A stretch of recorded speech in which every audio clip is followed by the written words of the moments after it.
And the world watches and Paris braces ahead of the Olympic opening ceremony tomorrow. That's all coming up on The World with me, Yalda Hakim.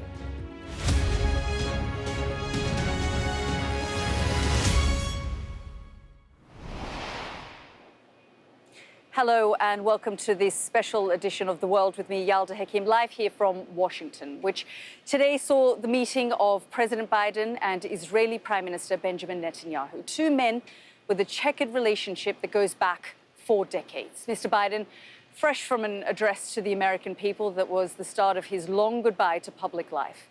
Mr. Netanyahu, fresh from a speech to a joint session of Congress that granted him multiple standing ovations, but which heightened tensions over his prosecution of the war, which could spill over into November's presidential election. Well, more on that in a moment. But Mr. Biden's heir apparent, Kamala Harris, is scheduled to meet Mr. Netanyahu this evening after her absence from the Capitol yesterday. We'll bring you that when it happens. But first, Cordelia Lynch reports on the beginning of the end of the Biden presidency. Have a look.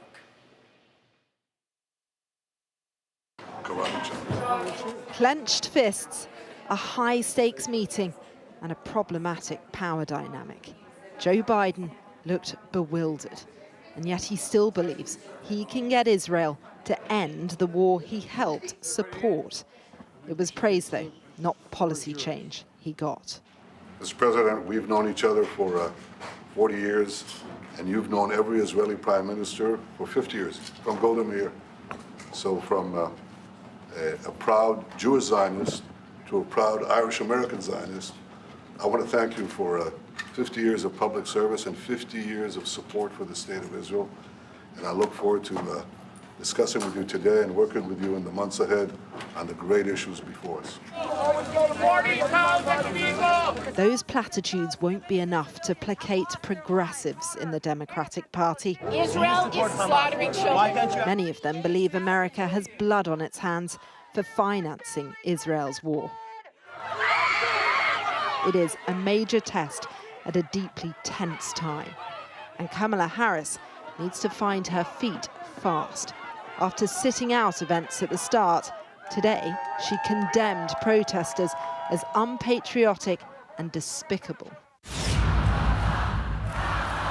But she's also busy trying to sell a sunny vision of America, unveiling an optimistic new campaign ad scored by an anthem for the ages. We choose freedom. That energy seemed worlds apart from the man who will leave office as America's oldest president, delivering a wistful goodbye 6 months before he's due to depart. You know, there is a time and a place for long years of experience in public life. There's also a time and a place for new voices, fresh voices, yes, younger voices. Flanked by his family, this was a forlorn-looking president forced to let go, trying to remind America why they voted for him in the first place. Cordelia Lynch, Sky News, Washington.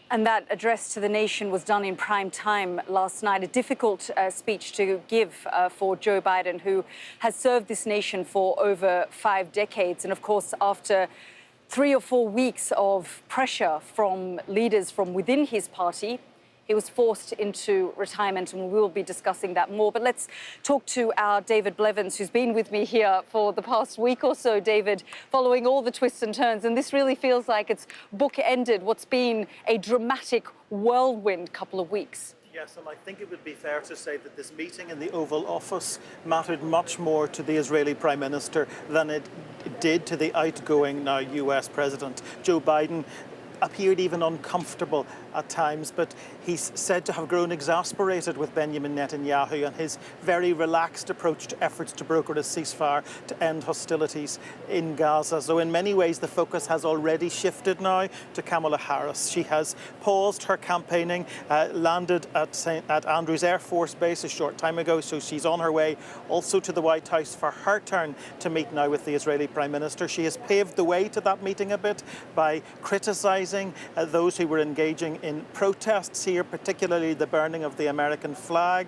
And she said pro-Hamas graffiti and slogans painted on the walls at Union Station, for example, were not helpful. And that is seen by many as her trying to get Benjamin Netanyahu on side. We expect her to say that she supports Israel's right to defend itself, but to then come down hard on the need for there to be progress in the peace talks, because there needs to be something, in her view, that brings to an end quickly what she regards as a humanitarian crisis in Gaza. I guess the other question is, does she and will she want to get those young people who have been out protesting on the university campuses, who feel this issue very deeply and have talked about how they felt about Joe Biden prosecuting and executing this war for the past 9 months. They will be looking to Kamala Harris to listen to what she has to say, how she'll approach Benjamin Netanyahu, what pressure tactics she'll put and use on him, and whether she's up to the task.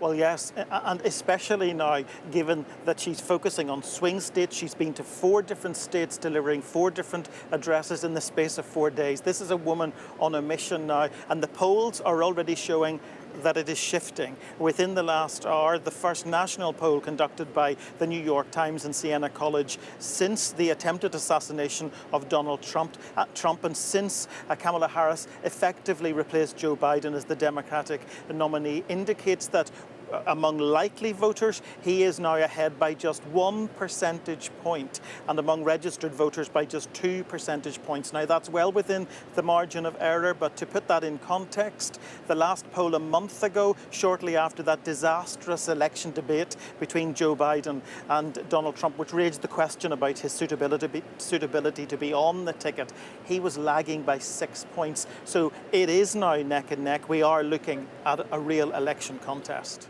Indeed, and we've seen that momentum build. I mean, just 4 days ago, Joe Biden was the nominee of the Democratic Party. That has shifted. We saw in the space of 48 hours, $100 million towards from donors towards Kamala Harris's presidential bid. 58,000 new volunteers appearing to want to be part of her campaign. The question is, though, how much of this is manufactured by this momentum that is building up here for and around Kamala Harris, given Joe Biden's disastrous performance both in the polls and in that debate, and how the American people have felt about the last 4 years, and how long 3.5 months is in politics? Well, yes, we've seen how long 4 days can be in politics. As you say, last Sunday, Joe Biden was still the Democratic nominee in the morning, and Donald Trump was benefiting from what they thought would be a boost in the polls as a result of him having survived that assassination attempt. The Republicans felt they were unbeatable, and suddenly everything changes. He stepped down. He didn't say in that address last night specifically why he had made that decision, simply referring to the need to unite the party. Clearly a reference to the division we've seen on Capitol Hill, with nearly 40 Democratic members of Congress calling on him to go.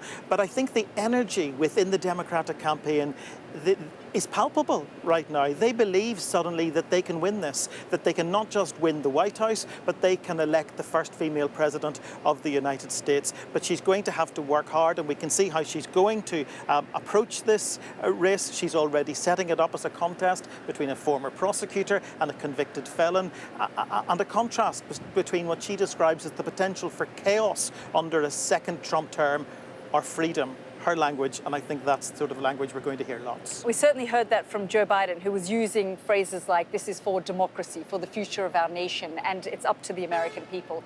David, we will be speaking to you again a little later in the program, but thank you so much for all of your analysis there. Well, as we've been reporting in the last few days, there has been this continued dominant procession towards gaining the Democratic nomination for Kamala Harris, towards the president and from the president today as well.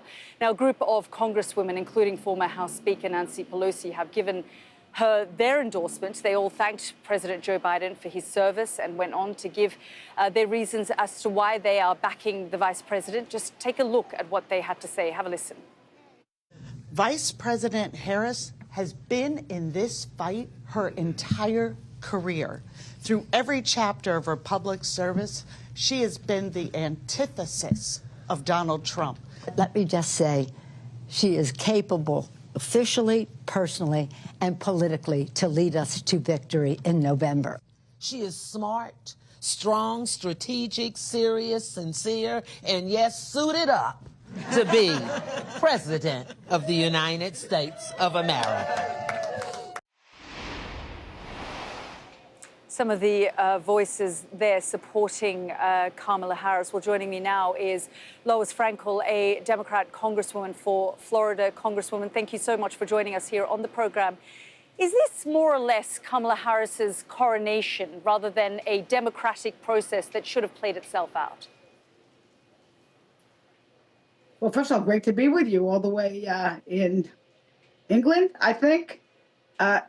Listen, those of us I'm who actually know in Washington, Kamala Harris, but I'm right here. Oh, you're in Washington? Oh, okay. Listen, I don't know. I heard those accents.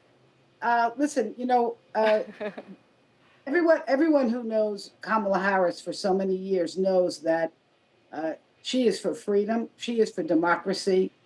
And the last thing she would want is a coronation.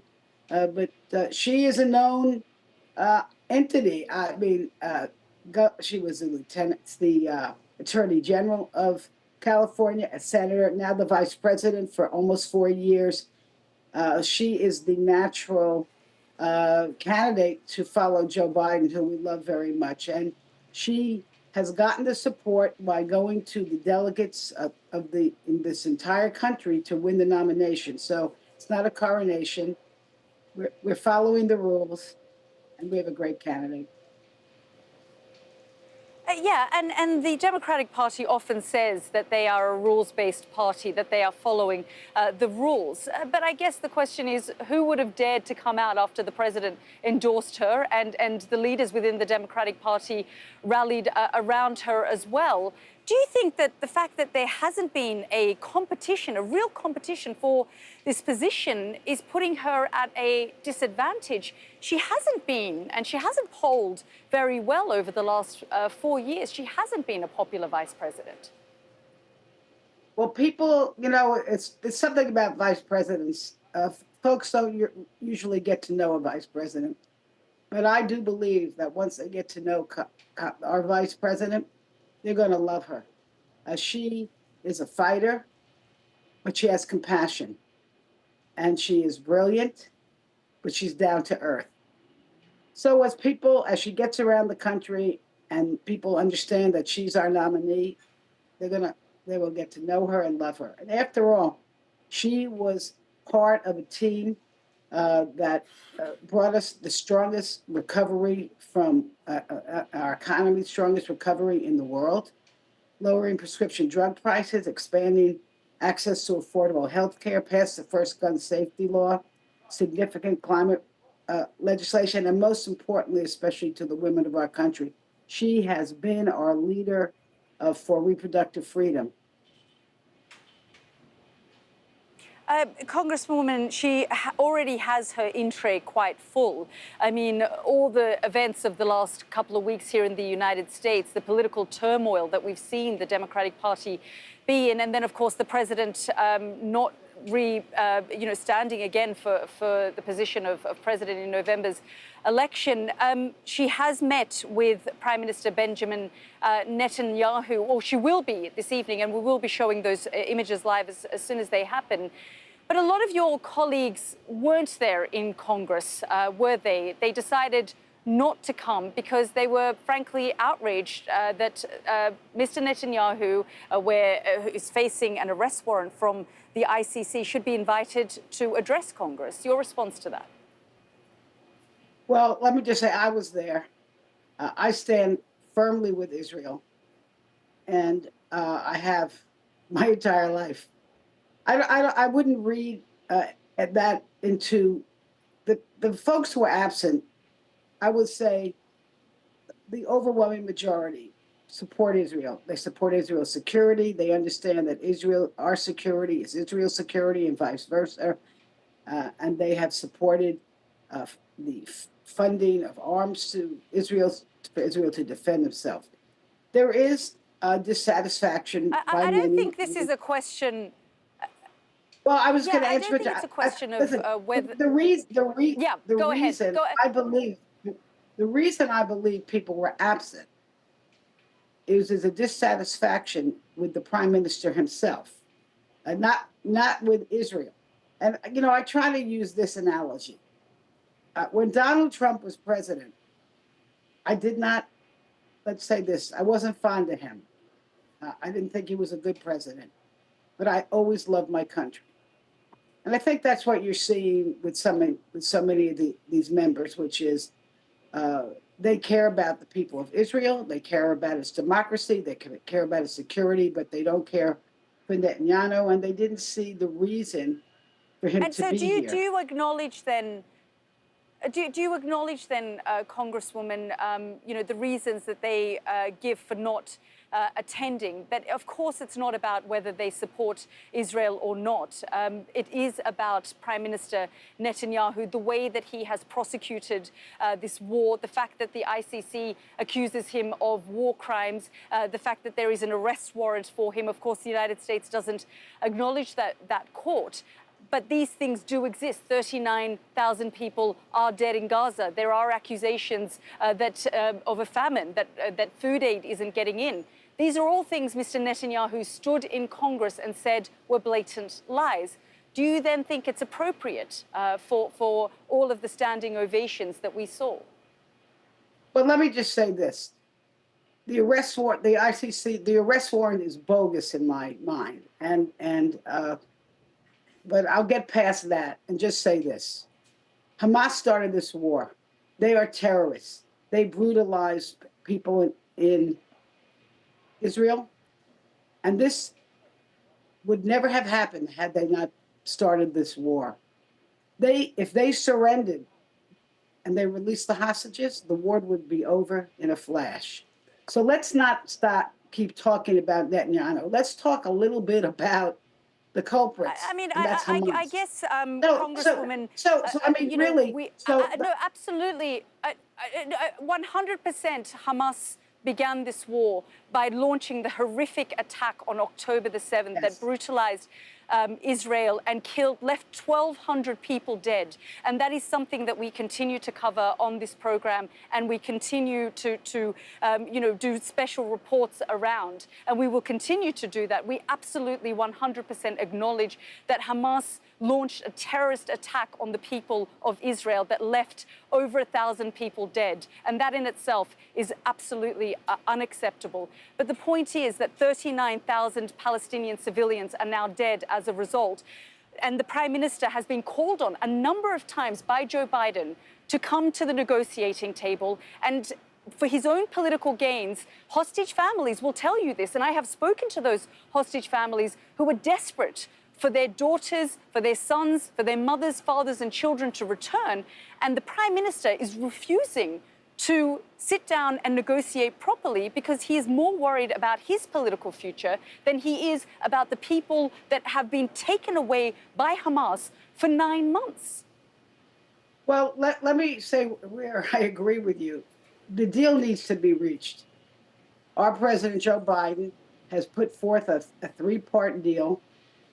It seems quite reasonable. Every time there's a deal, there's always some moving parts. First, Hamas won't go with it, then Israel won't go with it. I'm hopeful that after this visit this week, Netanyahu gets the message that the deal needs to happen.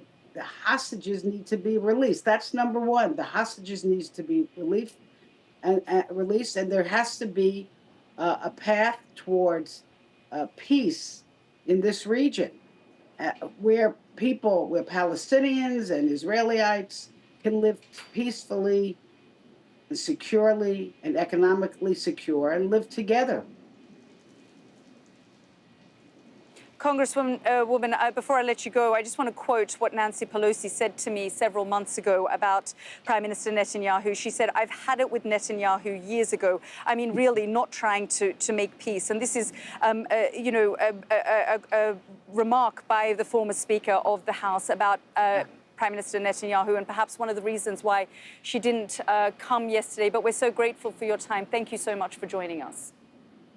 Well, listen, I'm not here to defend that prime minister, but he is elected by people in Israel, and they have to choose their own leader. And it is what it is. The point is, we need a deal now. The hostages need to be released, and there's got to be peace in the region, and certainly humanitarian support for the people in Gaza and also in Israel, because there's still a lot of suffering there. Indeed. Congresswoman, thank you so much for your time. My pleasure. Well, as you can hear there, the issues around the war in Gaza and how Prime Minister Netanyahu has prosecuted that continues to be a divisive issue here in the United States. Yesterday, we saw thousands of protesters in the streets here while the Prime Minister was addressing Congress. And that disquiet continues, even as the latest figures from the Health Ministry in Gaza show that more than 39,000 Palestinians have been killed in Israel's military offensive since October the 7th, with a further 90,000 injured.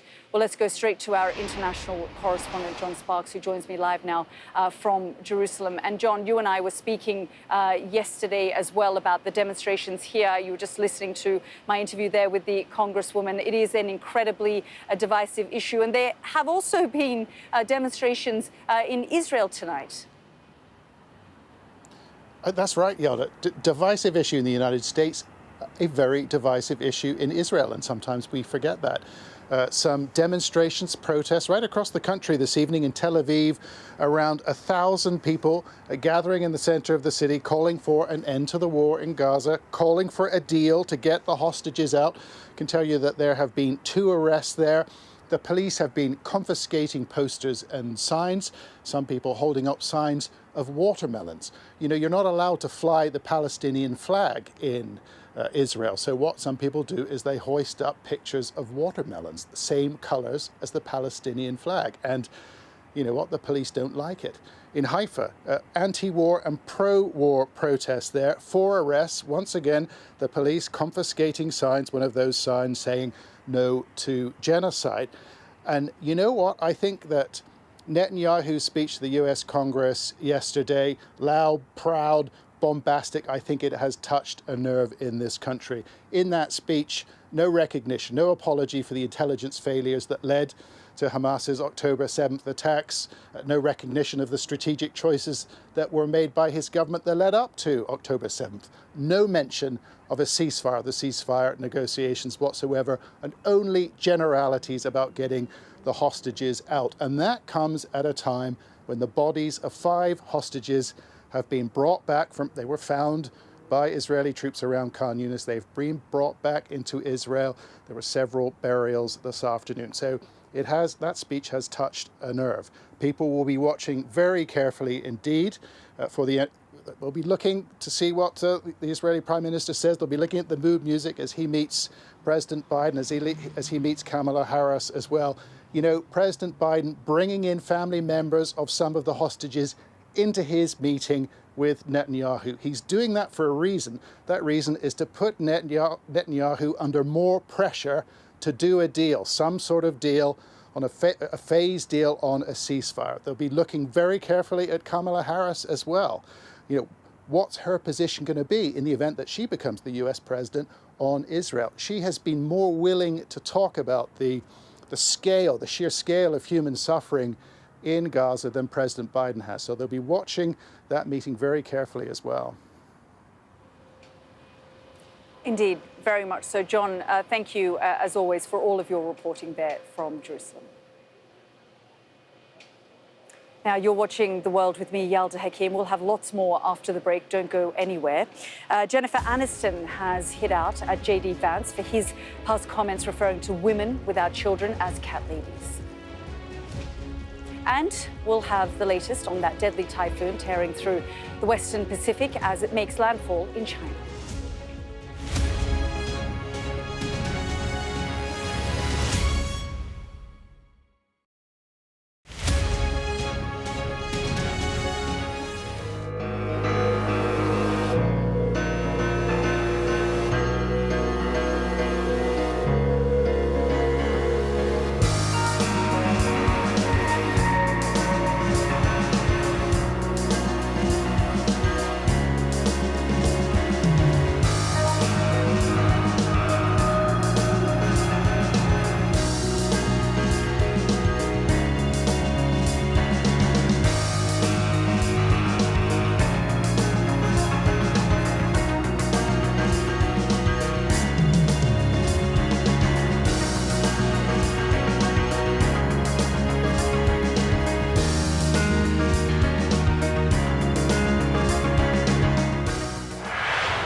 We aim to be the best and most trusted place for news.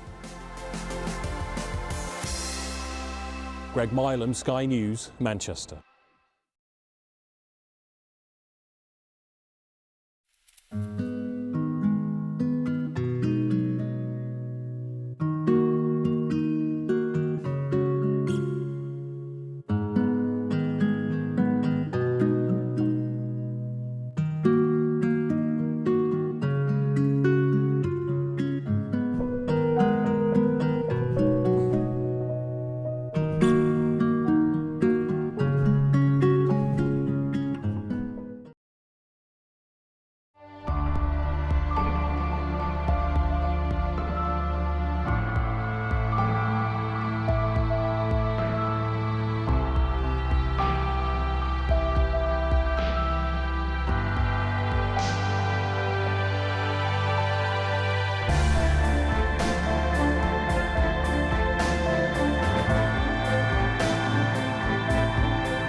You're watching The World with me, Yalda Hakim. We're live here in Washington and following all the political twists and turns.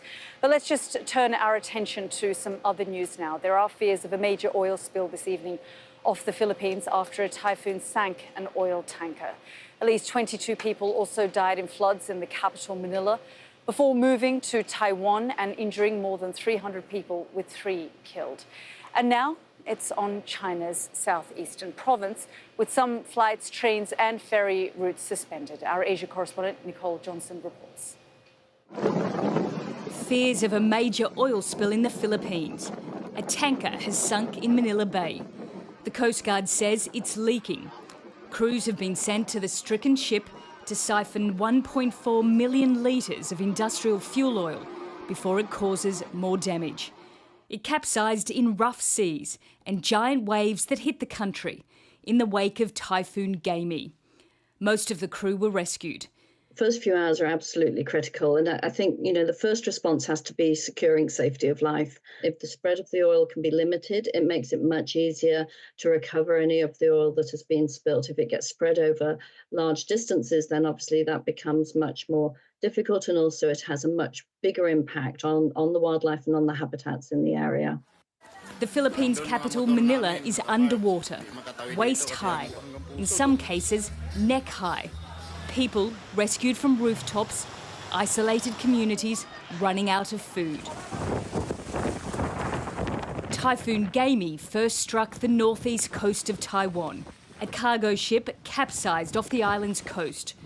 Rescuers searched for the crew in dangerous seas. But Taiwan was typhoon ready, and the loss of life was low. Over there, the water's at chest level. That's why we rushed back. We had to move our father up from the first floor to the second floor. Now the focus is southern China. It's being lashed by winds and rain. Coastal provinces, Fujian, Zhejiang and Guangdong, are on alert. There's been weeks of flooding across southern and central China. Millions have been affected.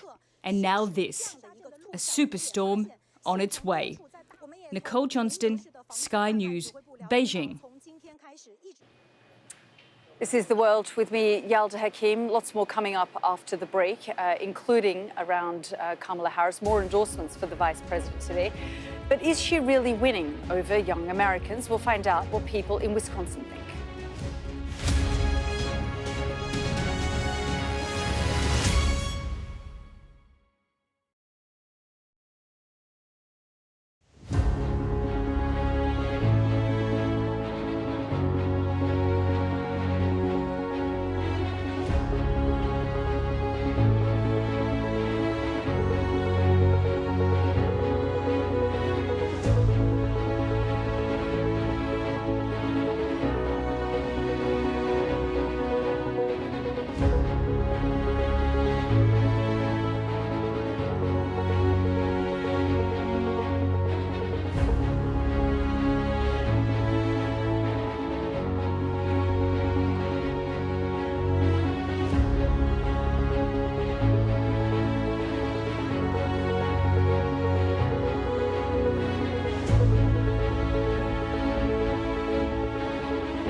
Welcome back to the program, live here from Washington, where, as we're hearing earlier, the Democratic Party has rallied around Kamala Harris to take up the reins of Joe Biden's campaign. But it's not just the candidate that's changed. The whole mood of the Democrat campaign going into November has changed beyond recognition.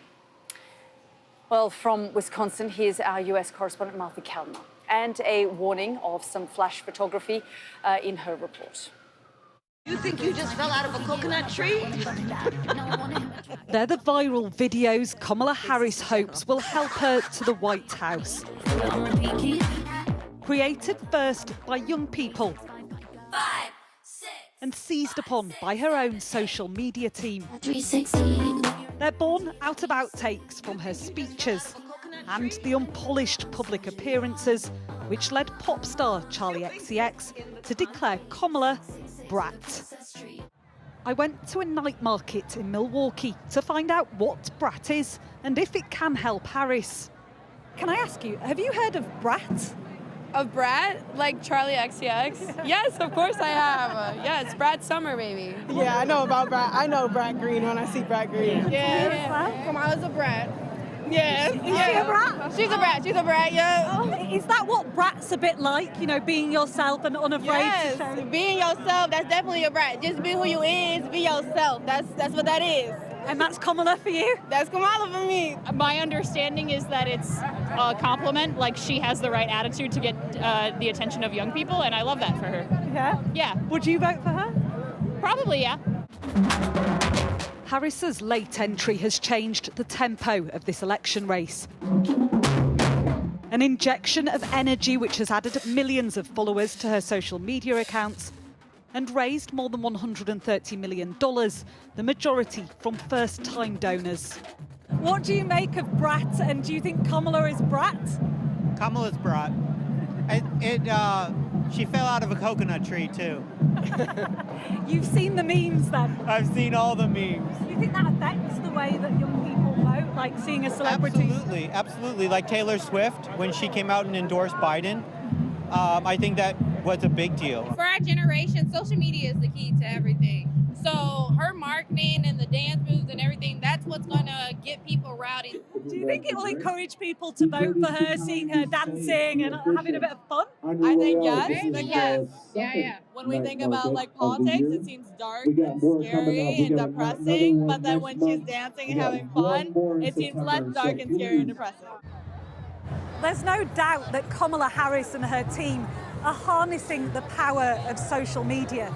The question now, though, is how much those follows and likes translate to votes at the ballot box. And I think for a lot of people, once you repost a video or like a video or make a video, it's like, oh, my job is done.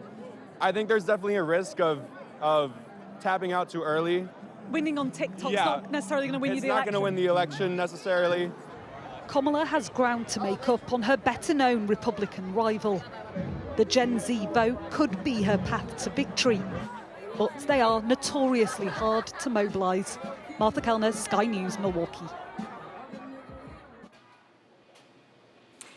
So some of the views there from young people. Well, a little earlier, I spoke to a Congressman Jake Auchincloss. I asked him whether he believed that the online buzz for Kamala Harris was a real thing or not. And of course, he is a Democrat. Have a listen. I share your skepticism of social media translating to the electorate, but just last night I was reviewing public opinion research that indicates that Kamala Harris has in the last 48 hours closed something like 3/4 of the enthusiasm gap that President Biden was facing with younger voters and voters of color. 75% of it in the last 48 hours has been closed in public opinion polling since the announcement and since she announced that she was running for the nomination. That is a big deal. And now what we have to do is continue to shore up the base and then aggressively move for those swing voters in the battleground states. And I think we need to do that on the issues of cost of living and rule of law.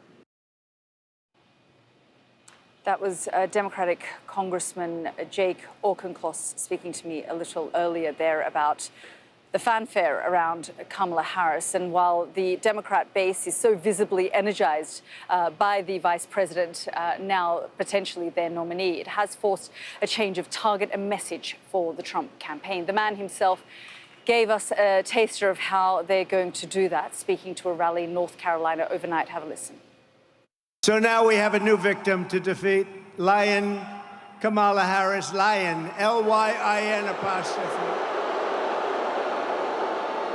The most incompetent and far-left vice president in American history. By the way, they did a poll. She was rated the worst vice president in history. I've never seen that poll before, but that's the poll. She co-sponsored the $100 trillion Green New scam with the goal of completely abolishing the oil, coal, and natural gas industries, which would reduce the United States to a third world country. No more oil, no more gasoline. Good luck with your electric car that goes for about 45 minutes. Donald Trump on the campaign trail, beginning some of his attacks there on Kamala Harris. Well, we've got the view there from Donald Trump, but let's get a sense of what A-listers are saying about the situation. It's not the first time we've seen A-list celebrities voicing their opinion on the latest developments here in Washington. The Hollywood star, you'll remember George Clooney, was one of the first big names to publicly call on Joe Biden to step aside. He wrote an op-ed for the New York Times. And now another member of the Hollywood elite has entered the fray, Jennifer Aniston. Well, the actress posted to her nearly 50 million followers on Instagram a clip of Trump's running mate J.D. Vance attacking the Democrats as being run by, quote, childless cat ladies who are miserable at their own lives. Mr. Vance then mentions by name Kamala Harris as being a part of this group. Well, Aniston, who rarely makes political statements and has throughout her career been scrutinized for not having children herself, has had this to say.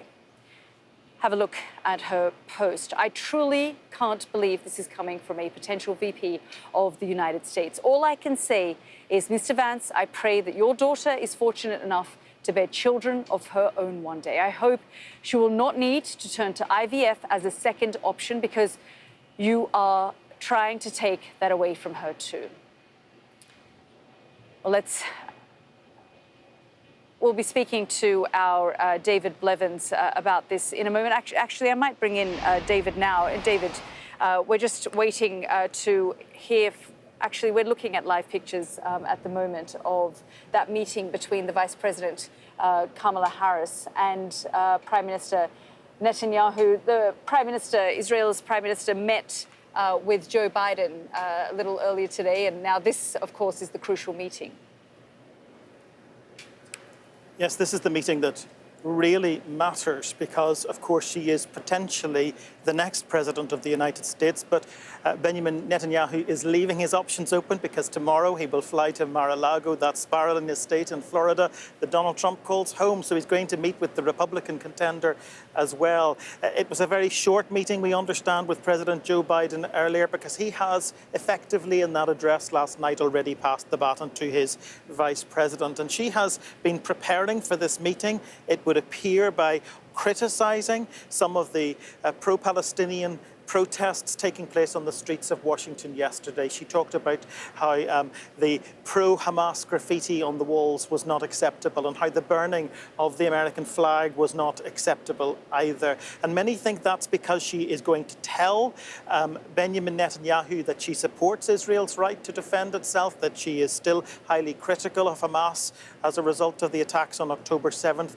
but will put further pressure on him, more pressure probably, given her track record than Joe Biden has in relation to the efforts to secure a ceasefire and fresh talks in the Middle East. So a slightly different approach. It'll be very interesting if she has anything to say. She's had a very busy day, Kamala Harris. She's had 4 engagements in the space of 4 days in 4 different states, so hitting the campaign trail hard. She has now returned to Washington. We are watching live pictures from there where she's about to meet the Israeli Prime Minister. And of course, David, she is Senate President, so her job as part of being Senate President is to sit behind whoever is addressing Congress. She was absent yesterday. She says it was a scheduling conflict, but a number of notable Democratic lawmakers were not there. Nancy Pelosi, for example, a number of other leading Democrats chose to stay away. Kamala Harris hasn't said that the war in Gaza is the reason she wasn't there, but others have voiced their upset about the fact that the Israeli Prime Minister has arrived here in Washington and welcomed by lawmakers on both sides of the aisle. We already know that President Biden himself has been exasperated by the Israeli Prime Minister's approach to the war in the Middle East. Chuck Schumer, another significant Democrat on Capitol Hill, described Benjamin Netanyahu as an obstacle to peace, and there were significant figures like the former Speaker, Nancy Pelosi, avoiding this address to Congress, and many people were asking the question about the timing. Why is he here when America is in the midst of such political turmoil? Obviously, this was much more about the audience back in Israel, rather even than the audience in Congress. Kamala Harris is a busy woman, as we've been discussing. She is on the campaign trail, but it may have provided a convenient excuse for her not to be sitting behind him as he delivered that address yesterday. A hard-hitting address. He didn't mince his words. He took the opportunity in the full glare of global media once again to press his case for Israel. But many people are dissatisfied with his approach to the efforts to bring the humanitarian crisis in Gaza to a swift conclusion. Of course, this invitation extended to Prime Minister Netanyahu, his first visit to the United States since the war in Gaza and in Israel began 9 months ago, was extended by Speaker Mike Johnson well before the turmoil that we've seen here in the United States, the political turmoil of the last few weeks. So he was due to be here, due to spend time with Joe Biden, speak to Joe Biden, meet with Joe Biden, address members of Congress. It has now taken an almost different meaning because it's unclear whether it'll be Donald Trump or now Kamala Harris. It's no longer Joe Biden. He has effectively become a lame duck one-term president. Yes, and I suppose that also gives Benjamin Netanyahu something of a privileged position where he's able to talk to the two sides, both Democrats and Republicans. He's not quite sure who he is going to be dealing with, if indeed he remains Israel Prime Minister, given his political woes back home when the election takes place here in the United States. But this is an opportunity for him, as we've said, to be on the world stage, to be seen as the statesman. That's what he likes to be seen as, and all at a time, of course, when there is this ongoing debate about whether or not the International Criminal Court is going to attempt to prosecute him. There is the story in the New York Times today, of course, suggesting that the British government is about to, the new Labour government is about to change its approach on that issue, to take a different approach to its closest ally here in the United States. That would be a dramatic shift from the position held by the Tories, of course, if they were to decide that they are not going to object to the International Criminal Court's attempt to prosecute Benjamin Netanyahu. Well, that changes everything. Today, in the lobby in Westminster, they were neither confirming nor denying that report in the New York Times. I think the deadline is midnight tonight, UK time, for them making their submission. What we do know is that they're simply saying right now they respect the International Criminal Court and the independence of that court to make the right decision. So I think the next couple of days could be very interesting around all of that. As you say, a different approach to the United States, which doesn't actually recognize that court. But we did see those placards, didn't we, David, here on the streets of Washington, here just close to the Capitol by Union Station as well. Dozens and dozens of posters and placards held by young protesters describing Prime Minister Benjamin Netanyahu as a war criminal, calling for his arrest, calling for a ceasefire, chanting Free Palestine. Benjamin Netanyahu had a message for them yesterday. He described them as useful idiots of Iran, further inflaming the situation here on the streets of the United States, where we have seen protests just before the summer on university campuses flare up. Yesterday was a reminder of those protests on the streets of Washington. Yes, and it is, I suppose, interesting when you consider those placards, you consider that the protests turned a bit ugly at times, graffiti, pro-Hamas graffiti being painted on the walls of Union Station, the burning of the American flag, and so many prominent Democrats absent on Capitol Hill, that still he was given the honour of addressing Congress for a historic fourth time. And people are asking, when you read social media, Why is that happening? Why now? And I suppose it continues to show us the influence that Israel has here in the United States and over the politics of the United States to a much greater degree, it has to be said, than over the politics of the United Kingdom and certainly over the politics of Ireland. It was notable both yesterday and today, and you'll not be surprised I honed in on this, that Benjamin Netanyahu described President Joe Biden as the Irish-American Zionist. That felt like a bit of a dig at the Irish government, who of course were one of the first governments in Europe to formally recognise the state of Palestine. It felt a little like he was saying, I know you celebrate your Irish heritage, Joe Biden, but I'm going to tell the Irish that you're closer to the thinking of Israel than you are to their thinking on this issue. So a bit of mischievous politicking going on in the midst of it, but of course that's not entirely a surprise given the form of Benjamin Netanyahu. Indeed, and we have had, especially Democratic lawmakers here on the Hill, say that he is an embattled prime minister. There are protests day in, day out in Israel. In fact, our colleague John Sparks talked about protests just tonight, where people were outraged and angry that he had made his way here to Washington, to Capitol Hill, addressing Congress and talking about those hostages. He had one of the rescued hostages there in the rotunda. He also had members of the IDF. He called for them to stand. There were standing ovations.